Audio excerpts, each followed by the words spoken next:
Welcome back, Foreman. Matagal ka rin sa ospital ah. Nakabalita namin, malaki talaga yung pinsalang idinulot sa'yo ni kontraktor.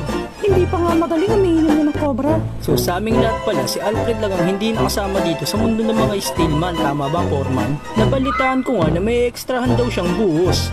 600 nga daw isang araw eh, tapos libre pa pakain. May ganito din kaya sa atin, Foreman? Di ba dun sa isang pinasukan mo, Nardo, may ganon? Oo naman, libre lahat, umaga, tanghalian, hapunan, pati merienda. So ikaw pala yung sinasabi ni Eugene na bagong steelman. Ano ulit pangalan mo? Utoy ang pangalan ko, sir. Kaya ako mag-welding ng kahoy tsaka bakal. Kung gusto mo, pati plastic pa eh. Sa tingin ko, baliw tong nakuha ni Eugene.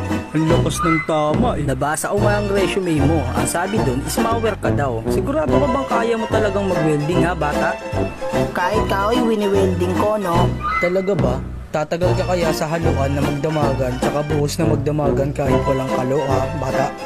Welder in-applyan ko dito, tanga-tanga ka ba? Tsaka dun sa amin, yung mga naghahalo, hindi nagkokobra. Batak lang sapat na. Eh dito sa amin, pansundot namin, cobra.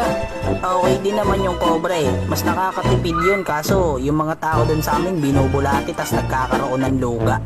Ako na lang ang mag-helper sa'yo, Utoy. Total, tinatamad din naman na ako maghalo.